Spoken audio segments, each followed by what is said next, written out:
నమస్తే, welcome to morning edition. నేను Shivani. Bulletin ముందుగా హెడ్లైన్స్ చూద్దాం. నేడు గుంటూరు, కర్నూలు జిల్లాలకు జగన్ వాలంటీర్ల అభినందన సభకు హాజరు.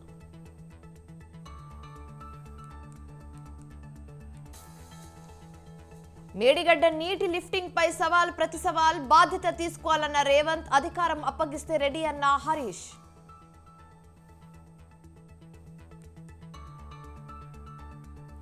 రాజ్యసభకు కాంగ్రెస్ బీఆర్ఎస్ అభ్యర్థుల నామినేషన్. రేణుక చౌదరి, అనిల్ కుమార్, వద్దిరాజు రవిచంద్రకు ఛాన్స్.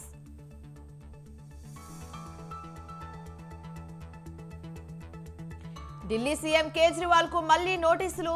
19న విచారణకు రావాలన్న ఈడీ.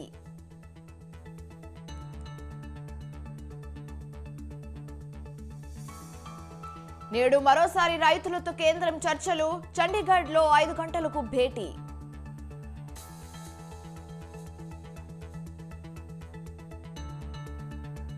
అబుదాబిలో అతిపెద్ద హిందూ ఆలయం ప్రారంభించిన మోదీ. 18 నుంచి భక్తులకు అనుమతి.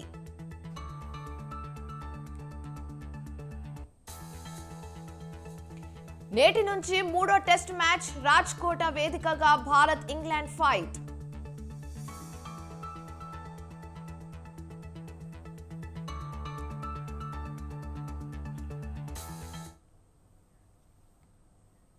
రాజ్యసభ ఎన్నికల వేళ ఏపీలో రెబెల్ ఎమ్మెల్యేల వ్యవహారంపై ఉత్కంఠ కొనసాగుతుంది. వైసీపీ రెబెల్ ఎమ్మెల్యేలతో పాటు టీడీపీ రెబెల్ ఎమ్మెల్యేలపై స్పీకర్ తమ్మినేని సీతారాం ఎలాంటి చర్యలు తీసుకుంటారు అనేది ఆసక్తికరంగా మారింది. అయితే ఇవాళ విచారణకు హాజరు కావాల్సిందిగా మరోసారి రెబెల్ ఎమ్మెల్యేలకు స్పీకర్ నోటీసులు జారీ చేశారు. ఉదయం విచారణకు రావాలని వైసీపీ రెబెల్ ఎమ్మెల్యేలకు నోటీసులు పంపారు స్పీకర్. అయితే మధ్యాహ్నం విచారణకు రావాలని టీడీపీ రెబెల్ ఎమ్మెల్యేలు వల్లభనేని వంశీమోహన్, కరణం బలరాం, వాసుపల్లి గణేష్, మద్దాలి గిరికి నోటీసులు ఇచ్చారు.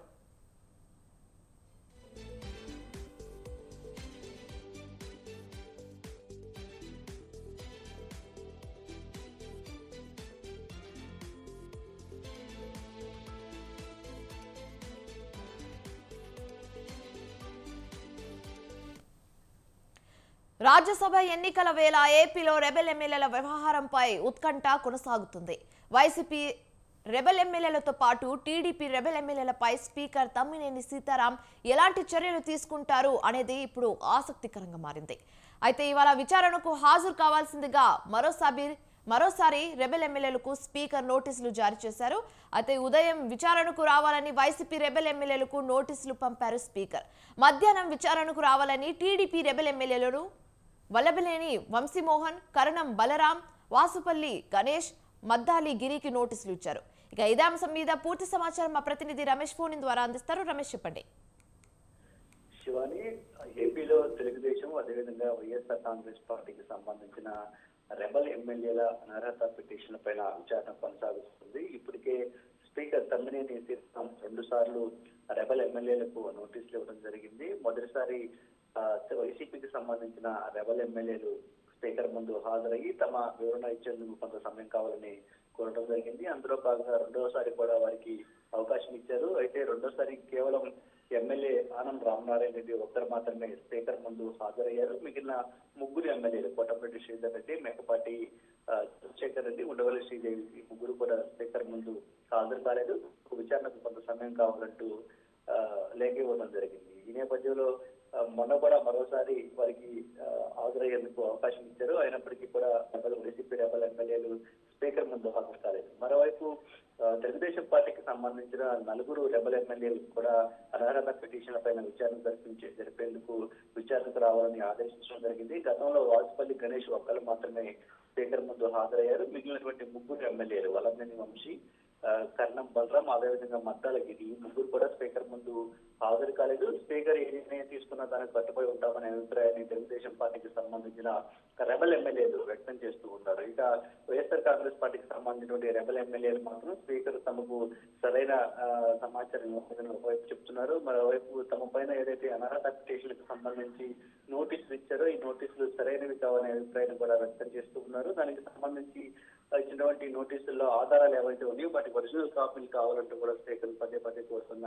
పరిస్థితి కూడా ఉంది. మొత్తంగా ఇప్పటికే పలు దఫాలుగా స్పీకర్ వారికి అవకాశం ఇచ్చినటువంటి నేపథ్యంలో ఈ రోజు కూడా మరోసారి ఇటు వైసీపీ తెలుగుదేశం పార్టీకి సంబంధించిన రెబల్ ఎమ్మెల్యేలను హాజరు కావాలంటూ స్పీకర్ ఆదేశించడం జరిగింది. అయితే రెబల్ ఎమ్మెల్యేలు వైసీపీకి సంబంధించి ఎవరైతే నలుగురు ఉన్నారో ఆ నలుగురు ఎమ్మెల్యేలు మాత్రం మరికొంత సమయం అడిగే అవకాశం ఉన్నట్టు తెలుస్తుంది. ఇక మిగిలిన తెలుగుదేశం పార్టీ రెబల్ ఎమ్మెల్యేలు మాత్రం స్పీకర్ తీసుకునే నిర్ణయానికి కట్టుబడి ఉంటామని చెప్తూ ఉన్నారు. ఇప్పటికే స్పీకర్ అనేక మార్లు వారికి అవకాశం ఇచ్చినటువంటి నేపథ్యంలో రెబల్ ఎమ్మెల్యేలకు సంబంధించి ఈ రోజు విచారణ తర్వాత ఒక కీలక నిర్ణయం తీసుకునే అవకాశం అయితే ఉన్నట్టు తెలుస్తుంది. విశ్వాన్ని right, thanks for the updates Ramesh.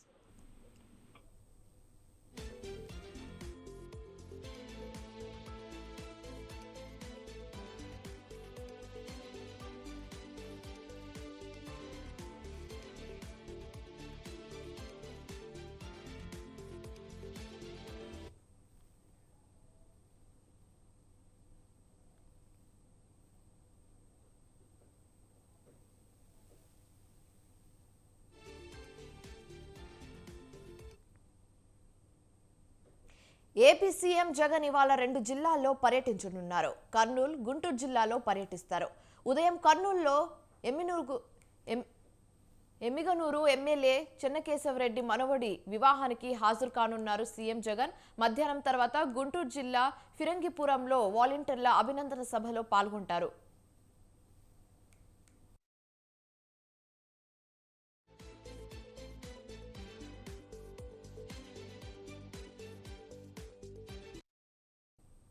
రెండు జిల్లాల పర్యటన కోసం ఉదయం 9:30 తాడేపల్లిలోని తన నివాసం నుంచి బయలుదేరి కర్నూలు చేరుకుంటారు సీఎం జగన్.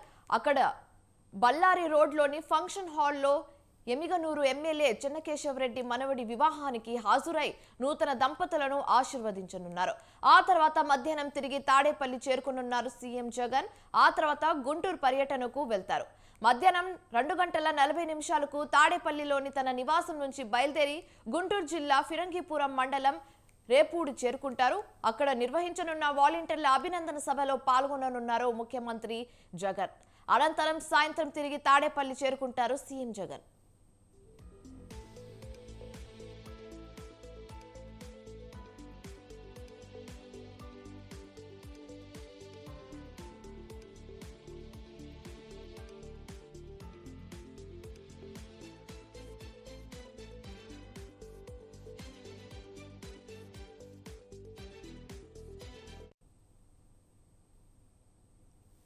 నేటితో రాజ్యసభ నామినేషన్ల గడువు ముగియనుంది.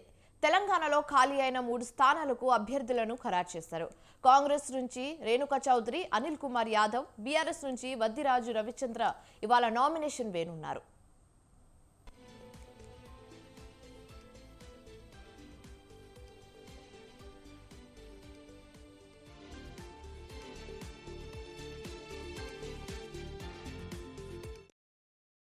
వద్దిరాజు రవిచంద్రన్ను రాజ్యసభ స్థానానికి కేసీఆర్ నామినేట్ చేశారు. పార్టీ సీనియర్ నేతలతో చర్చించి రవిచంద్ర అభ్యర్థిత్వాన్ని ఖరారు చేశారు. రవిచంద్ర ఇవాళ నామినేషన్ దాఖలు చేయనున్నారు. భారత ఎన్నికల సంఘం తెలంగాణ నుంచి 3 రాజ్యసభ స్థానాలకు ఎన్నికలు నిర్వహిస్తుంది. వీటికి ఫిబ్రవరి 27న పోలింగ్ జరగనుంది. అయితే నామినేషన్ పత్రాల దాఖలకు ఇవాళ చివరి తేదీ.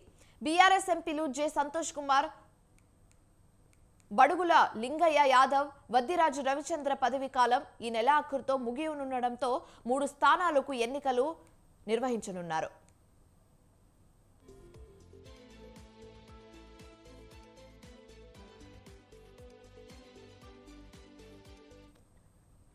అయితే ఖాళీగా ఉన్న 3 స్థానాల్లో కాంగ్రెస్ 2 స్థానాల్లో పోటీ చేయాలని నిర్ణయించగా అసెంబ్లీలో తమకున్న బలం ఆధారంగా బీఆర్ఎస్ 3వ స్థానం కోసం పోటీ చేయాలని నిర్ణయించుకుంది. అయితే వద్దిరాజు రవిచంద్ర తెలంగాణకు చెందిన గ్రెనైట్ వ్యాపారవేత్త.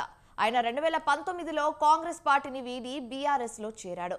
రవిచంద్రను 2022 బీఆర్ఎస్ రాజ్యసభ సభ్యుడిగా ఖరారు చేసింది. అయితే ఈ రాజ్యసభ ఉప ఎన్నికల్లో ఒక నామినేషన్ దాఖలు కావడంతో రవిచంద్ర ఏకగ్రీవంగా ఎన్నికైనట్లు రిటర్నింగ్ అధికారి ప్రకటించారు. రాజ్యసభ నామినేషన్ల గడువు ఇవాల్టితో ముగియనుంది. దేశవ్యాప్తంగా 15 రాష్ట్రాల్లోని 56 స్థానాలకు ఎన్నికలు నిర్వహించనుంది ఎన్నికల సంఘం. ఇందులో తెలంగాణ నుంచి 3 ఖాళీలు ఉన్నాయి.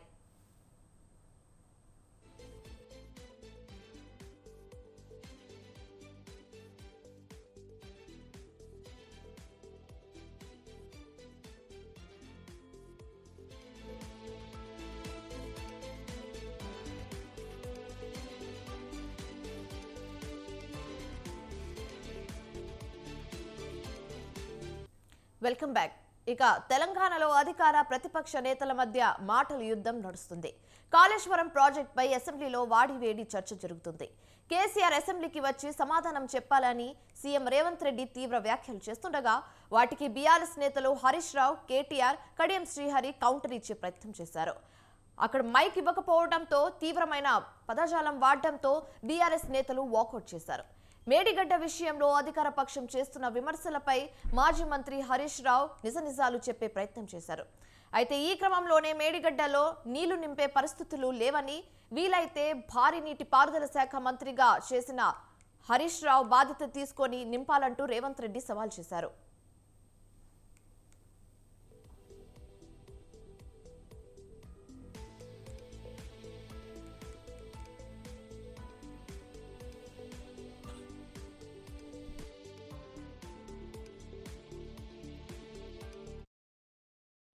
అయితే కాళేశ్వరం ప్రాజెక్టులో భాగమైన మేడిగడ్డ బ్యారేజ్ రిపేర్ సాధ్యమేనని ఇంజనీర్లు చెప్తున్నట్లు ప్రస్తావించిన హరీష్ రావు కాంగ్రెస్ ప్రభుత్వం వెంటనే మేడిగడ్డ పునరుద్ధరణ చేయాలని డిమాండ్ చేశారు. కాంగ్రెస్ సర్కార్కు ఆ పని చేత కాకపోతే దిగిపోయి ప్రభుత్వ బాధ్యతలు తమకు అప్పజెప్పాలని హరీష్ రావు తెలిపారు. ముఖ్యమంత్రిగా రేవంత్ రెడ్డి రాజీనామా చేస్తే తాను సీఎంగా ప్రమాణ స్వీకారం చేసి మేడిగడ్డ పునరుద్ధరణ పనులు చేసి చూపిస్తానంటూ హరీష్ రావు సవాల్ విసిరారు. బాధ్యతలు స్వీకరించేందుకు తాను సిద్ధంగా ఉన్నానంటూ హరీష్ రావు తెలిపారు. చందంగా బురద రాజకీయాలకు ఈరోజు కాంగ్రెస్ పార్టీ ముఖ్యమంత్రి గారు ప్రయత్నం చేస్తూ ఉన్నారు. ఇలా కాళేశ్వరం ప్రాజెక్టు గురించి మీరు ఎంత తక్కువ చేసి మాట్లాడినా కూడా అది ముమ్మాటికి తెలంగాణకు వరప్రదాయిని. ఇవాళ ఒక మేడిగడ్డ ప్రాజెక్టులో ఏదో కుంగిపోయినంత మాత్రాన దాన్ని ఏదో భూతద్దంలో పెట్టి చూపే ప్రయత్నం చేస్తూ ఉన్నారు. మొత్తం ప్రాజెక్టును ఇలా డ్యామేజ్ చేయాలనేటువంటి ఒక దుష్ట పన్నాగానికి రాష్ట్ర ప్రభుత్వం పాల్పడతా ఉంది. ప్రభుత్వం ఏంటంటే దాన్ని పూర్తిగా దెబ్బతీయాలని, పునరుద్ధరణ మీద దృష్టి పెట్టకుండా ఇదేదో గత చరిత్రలో ఎప్పుడు జరిగిందేదో జరిగింది అన్నట్టుగా చెప్పే ప్రయత్నం చేస్తూ ఉన్నారు. అదేవిధంగా నిన్న మనం టీవీల్లో కూడా చూసాం, ఈ ప్రాజెక్టు ఎంత ఆయకట్టు వచ్చిందంటే మరి ఇంజనీర్లు వాళ్ళు చెప్పబోతుంటే కొత్త ఆయకట్టే చెప్పు, మీ స్టెబిలైజేషన్ చెప్పకొని దబాయించినటువంటి తీరు కూడా మనం చూసాం. ఇప్పుడు కూడా అవకాశం ఉంది, ఇంజనీర్లు చెప్తున్నారు, వాళ్ళకి చేత కాకపోతే ప్రభుత్వాన్ని మాకు అప్పచెప్పమనండి, వాళ్ళని తప్పుకోమనండి, మేము చేసి చూపిస్తాం. అవునే దిగుమను రేవంత్ రెడ్డి రాజీనామా చేయమని నేను ఎక్కి చేపిస్తా. కాంగ్రెస్ ప్రభుత్వం మేడిగడ్డ పునరుద్ధరణపై దృష్టి పెట్టకుండా రాజకీయాలు చేస్తుందని హరీష్ రావు ధ్వజమెత్తారు. మేడిగడ్డ బ్యారేజ్ కుంగడాన్ని ప్రభుత్వం భూతద్దంలో చూపుతుందన్నారు. మేడిగడ్డతో కాళేశ్వరం ప్రాజెక్ట్ మొత్తం కుంగిపోయిందనేలా కాంగ్రెస్ నేతలు చెప్తున్నారని దుయ్యబట్టారు. అయితే కాళేశ్వరం ప్రాజెక్ట్ మొత్తం కూలిపోయేలా కాంగ్రెస్ సర్కార్ కుట్ర రాజకీయాలు చేస్తుందంటూ హరీష్ రావు మండిపడ్డారు.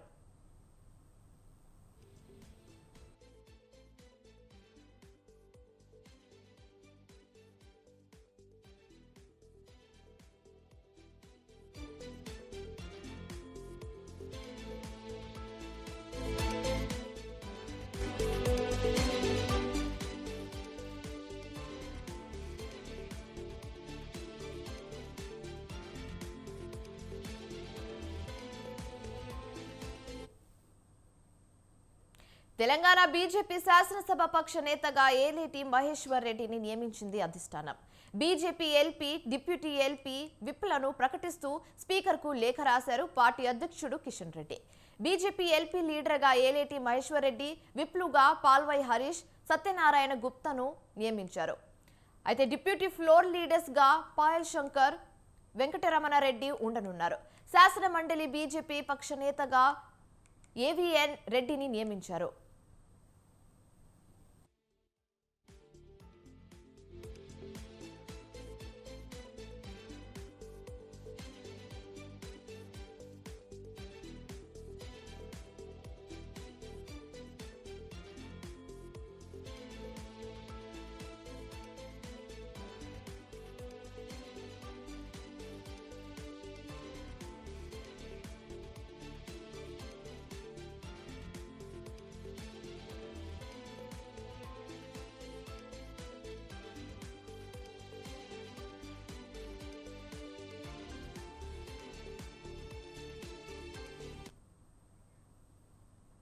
ఐదేళ్లలో రాజధాని నిర్మించలేని వైసీపీ ప్రభుత్వ అసమర్థ పాలనపై మండిపడ్డారు BJP MP GVL Narasimha Rao.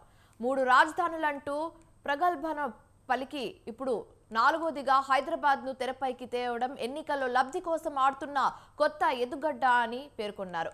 Hyderabad అంశంపై వైవి సుబ్బారెడ్డి వ్యాఖ్యల్ని ఖండించారు. ప్రజల దృష్టిని మళ్లించడానికి వైసీపీ పాలకులు ఇలాంటి వ్యాఖ్యలు చేస్తున్నారని అన్నారు. ఏపీ రాజధానిగా అమరావతి అభివృద్ధి జరగాలి, ఆత్మనిర్భర ఏపీ కావాలన్నారు జీవీఎల్. రాష్ట్రంలో రాష్ట్ర ఉమ్మడి రాజధాని హైదరాబాద్గా 10 సంవత్సరాలు ఇచ్చినప్పుడు దాన్ని వాడుకోలేదు. ఇప్పుడు దాన్ని రాజకీయంగా వాడుకోవటానికి ఒక కొత్త రాజకీయ మరి ఆలోచన అనాలోచితంగా చెప్పిన వ్యాఖ్య దీన్ని వైసీపీ వారే చెప్పాలి. ఒక రాజధానినే నిర్మించడం చేతకాలేదు. ఆత్మనిర్భర ఆంధ్రప్రదేశ్ కావాలి. ఆంధ్రప్రదేశ్ రాజధాని ఆంధ్రప్రదేశ్లోనే ఉండాలి.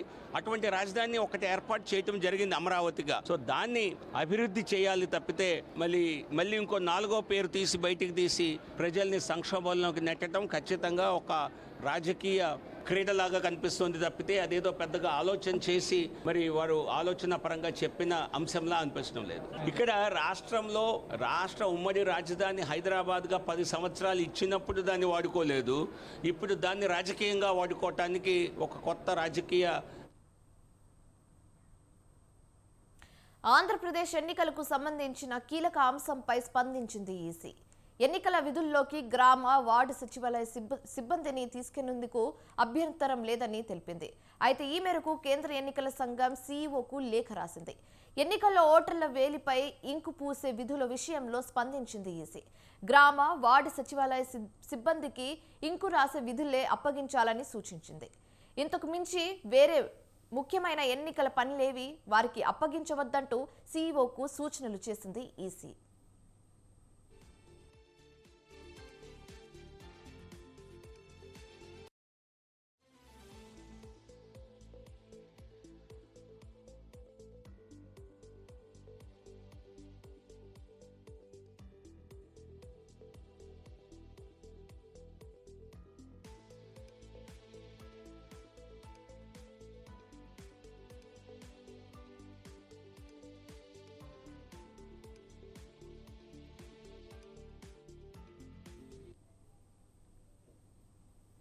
బీహార్లోని ఔరంగాబాద్ నుంచి ఇవాళ రాహుల్ భారత్ జోడో న్యాయ యాత్ర తిరిగి ప్రారంభం కానుంది.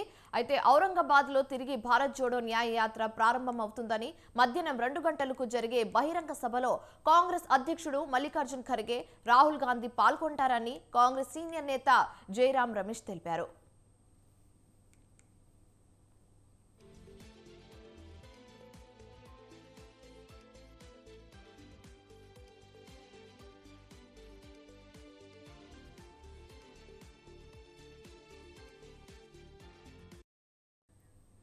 అయితే సోనియా గాంధీ రాజ్యసభకు నామినేషన్ కార్యక్రమం సందర్భంగా రాహుల్ యాత్ర వాయిదా పడింది. జైపూర్లో సోనియా నామినేషన్ వేశారు. ఈ క్రమంలో రాహుల్, ప్రియాంక పాల్గొన్నారు. మరోవైపు ఢిల్లీలో రైతులు జరుపుతున్న ఆందోళనలో పాల్గొనేందుకు రాహుల్ వెళ్లడంతో నిన్న యాత్ర రద్దయినట్టు కాంగ్రెస్ పార్టీ తెలిపింది.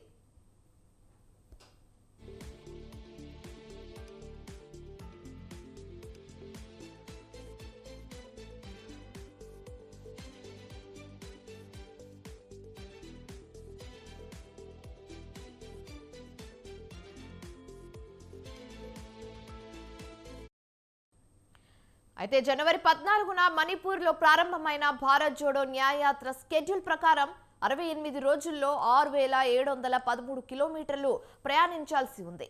అయితే 15 రాష్ట్రాల్లోని 110 జిల్లాల మీదుగా ప్రయాణిస్తూ మార్చి 20న ముంబైకి చేరుకోవడంతో యాత్ర ముగుస్తుంది. మధ్యప్రదేశ్లో రాహుల్ బ్రేక్లు తీసుకుంటారు.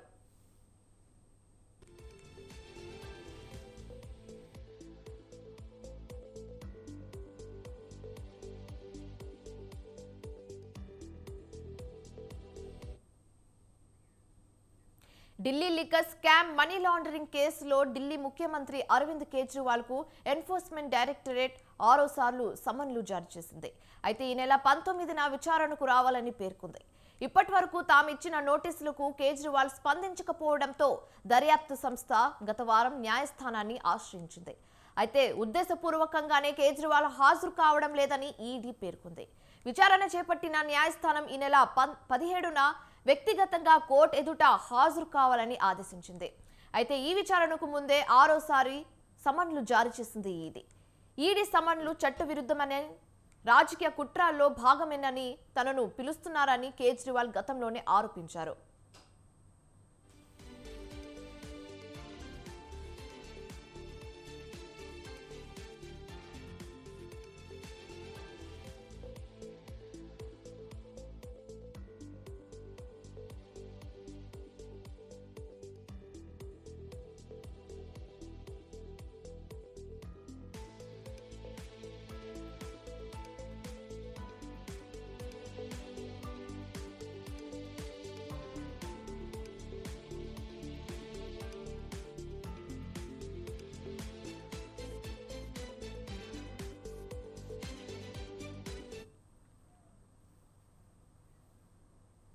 వ్యాలంటైన్స్ డేను సందర్భంగా కుక్కట్పల్లి అశోక్ వన్ మాల్లో బేబీ మూవీని ప్రేక్షకుల ముందుకు రిలీజ్ చేయడం సంతోషమన్నారు చిత్ర హీరో ఆనంద్.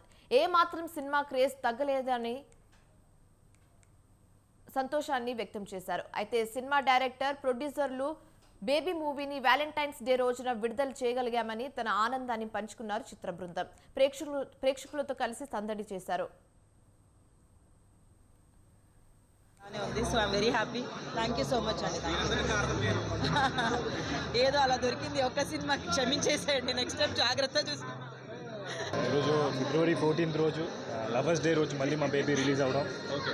మెయిన్గా దానికి కారణం మా రాజేశ్వరి ఎస్కేఎన్ గారు, మా ప్రొడ్యూసర్స్. ఫస్ట్ మాకు రిలీజ్ అయినప్పుడు ఏదైతే రెస్పాన్స్ వచ్చిందో సేమ్ అంతకన్నా మోర్ ఎనర్జీతో ఈరోజు చూసాం. So I'm so happy. జనాలు ఎప్పుడూ ఆదరిస్తూనే ఉన్నారు. ఇంకా మంచి మంచి సినిమాలు చేసి ముందుకు వస్తాం తప్పకుండా. అండ్ బేబీకి ఇంత లవ్ చూపిస్తున్నందుకు జనాలందరికీ థ్యాంక్ యూ సో మచ్.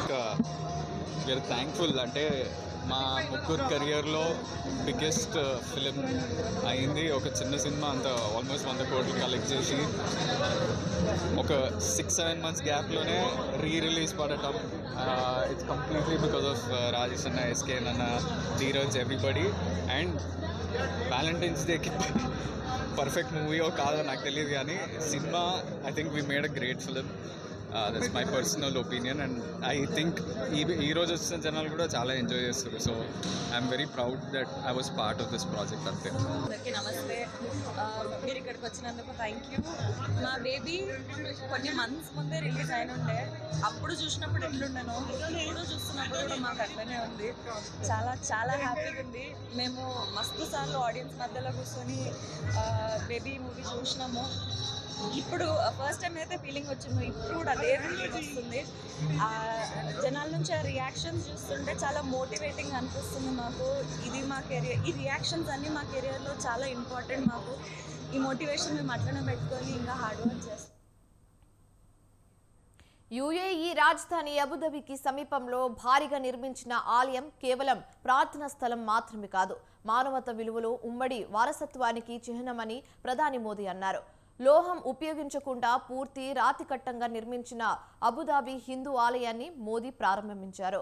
వేద మంత్రోవాచనల నడుమ స్వామి నారాయణ సంస్థకు చెందిన పలువురు ఆధ్యాత్మికవేత్తల సమక్షంలో ఈ కృతువు సాగింది. లేత గులాబీ రంగు సిల్క్ ధోవతి, కుర్త మీదగా స్లీవ్లెస్ కోట్, ఉత్తరీయం ధరించిన మోదీ పూజల్లో పాల్గొని ఆలయాన్ని ప్రజలకు అంకితం చేశారు.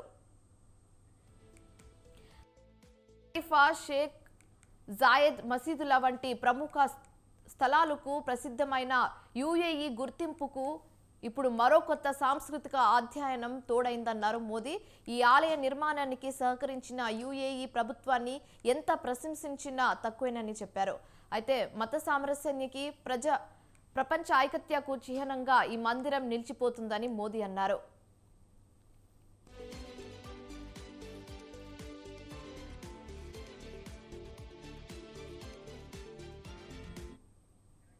ప్రపంచవ్యాప్తంగా ఉన్న స్వామి నారాయణ సంస్థకు చెందిన 1200 ఆలయాల్లో ఏకకాలంలో నిర్వహించిన భౌగోళిక హారతి కార్యక్రమంలో పాల్గొన్నారు ప్రధాని మోదీ. భారత్ నుంచి తెచ్చిన గంగా, యమున నది జలాలను సమర్పించారు. ఆలయంలో 300కు పైగా హైటెక్ సెన్సర్లను అమర్చారు. ఉష్ణోగ్రత, పీడనం, భూకంప సూచనలను ఇవి అందిస్తాయి. ప్రముఖ బాలీవుడ్ నటుడు అక్షయ్ కుమార్ సంప్రదాయ దుస్తులు ధరించి పలువురు ప్రవాస భారతీయులు ఈ కార్యక్రమానికి తరలివచ్చారు.